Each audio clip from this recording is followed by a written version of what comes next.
وَلِلَّهِ الْأَسْمَاءُ الْحُسْنَى فَادْعُوهُ بِهَا. Assalamu alaikum wa rahmatullahi wa barakatuh. Nahmaduhu wa nusalli ala rasulihil kareem. Amma ba'd. Fa'a'udhu billahi minash shaitanir rajim. Bismillahir rahmanir rahim. Rabbi shrah li sadri wa yassir li amri wahlul 'uqdatam min lisani yafqahu qawli. Lecture number 3, Al-Ilah. Today, inshallah, we will talk about the name of Allah subhanahu wa ta'ala. Al-Ilah means the God, special God, who should be worshipped. Allah subhanahu wa ta'ala should be worshipped. Love Allah subhanahu wa ta'ala and bow down to Him, showing humility before Him. Allah subhanahu wa ta'ala says, Surah Al-Baqarah, verse 163, وَإِلَهُكُمْ إِلَهٌ وَاحِدٌ لَا إِلَهَ إِلَّا هُوَ الرَّحْمَنُ الرَّحِيمُ. And your God is one. There is no God but He. He is the beneficent, the merciful. God, the one who created all things. The creation cannot be God. Then God can be the one to whom all are subject, to whom the whole universe is bowed down. In the Arabic language, the word ilah is used for Allah subhanahu wa ta'ala. He can be the God whose knowledge is perfect, whose power is perfect, whose mercy is perfect, whose wisdom is perfect, and no fault of any kind is found in it. And all these attributes are only within Allah subhanahu wa ta'ala. That's why He is actually ilah. He is the God and He is worthy of worship. Allah Almighty says in Surah Al-Anbiya, there is no God but me, so worship me. In the same way, He said in Surah Taha, verily I am Allah. There is no God but me, and you should worship me. If you ask, then ask me. If you bow, then bow to me. For Allah subhanahu wa ta'ala, apart from Al-Ilah, the word of Lord is also used. That is, Lord is also one of the names of Allah, but there is a difference between the two. Lord means the creator of the creation, the sustainer, but Ilah means who deserves worship, who should be worshipped, who should be respected, in front of which humility and reluctance should be expressed. Yaqub alayhi salam said to his children, whom will you worship after me? To whom will you bow? So what did they say?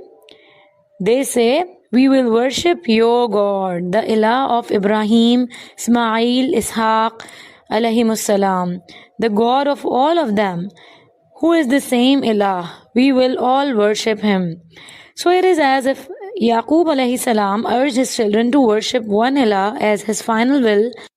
In the Quran, Allah Almighty says in Surah Al-Mu'minun, Allah did not create any children, and there has never been any Ilah with Him. There is no other God before Him, after Him. There can be no other deity with Allah subhanahu wa ta'ala because no one else is worthy of such attributes, and there is no another God. Only Allah is worthy of worship. All the prophets have invited people to worship Allah. You have no other ilah but Him, and associate no one with Him. Because the purpose of our life is worship, and worship is the right of Allah subhanahu wa ta'ala. Then it should also be remembered that the person who accepts Allah as his ilah remains safe. The Messenger of Allah Sallallahu alayhi wasallam said to Hazrat Ma'az raziyallahu ta'ala anhu, O Ma'az, protect Allah, that is, protect His rights. Do not associate anyone in His worship. Allah will protect you. Then when you have something where you need someone, you will call Him, so He will hear your call, will help you, and will also remove your neediness. Whoever worships Allah subhanahu wa ta'ala, thinking that he is the sight of Allah at that time, whether he is in front of people or in solitude, he will strive for good deeds. He will try to do everything in the best possible way. The Prophet ﷺ taught a beautiful dua to be recited after every prayer. Allahumma a'inni ala dhikrika wa shukrika wa husni ibadatik, means, O Allah, grant me your remembrance, your gratitude, and the grace of your beautiful worship, and help me in this. Allah subhanahu wa ta'ala made some duties and some acts of worship obligatory on us, which we have to perform in every situation. For example, 5 prayers a day are obligatory. Allah subhanahu wa ta'ala ordered 5. We cannot make it 4 according to our will. Can't do 3, and likewise 6 cannot do it. We have to do it in the same way as Allah Almighty ordered them to do. Then the right of worship will be fulfilled. Worship means complete obedience. Here it should be remembered that the worship that Allah subhanahu wa ta'ala has enjoined on us, we are not given the option to add something to this worship of our own will or to decrease it, because the true spirit of worship is obedience. It is obedience to the command of Allah subhanahu wa ta'ala. Worship is actually the right of Allah. It has to be done to please Allah and not to show off to the servants or to be virtuous in front of servants. Then in the same way, a part of worship is that people should fear Allah subhanahu wa ta'ala from ilah. Then also remember that saying La ilaha illallah is not only a means of a salvation for a person in the hereafter, but it is also best kind of saying in this world. The Messenger of Allah, Hazrat Muhammad sallallahu alaihi wasallam said, the best zikr is La ilaha illallah.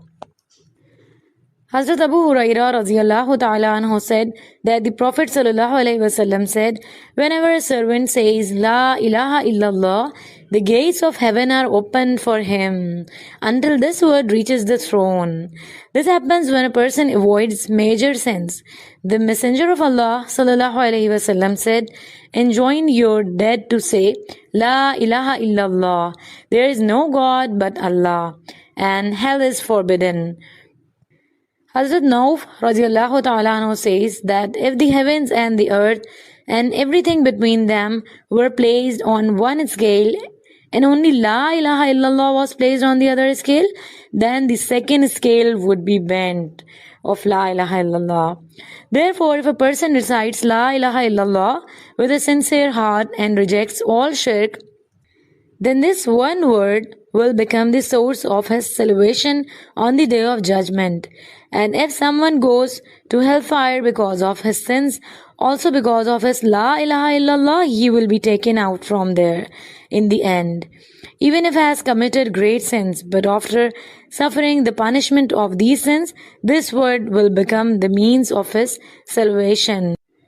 Rasulullah sallallahu alaihi wasallam was especially ordered to say, I seek refuge in the Lord of mankind from the evil of the retreating whispers, who whispers into the chest of mankind. Then we see that Yunus alayhi salam, who went into the belly of the fish and was in a state of extreme grief, when he called upon Allah subhanahu wa ta'ala through the same word, Allah subhanahu wa ta'ala removed his grief and saved him from this difficulty.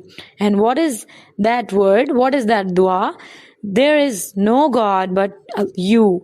Only if you call on this Allah, then He is pure indeed. I have become one of the wrongdoers.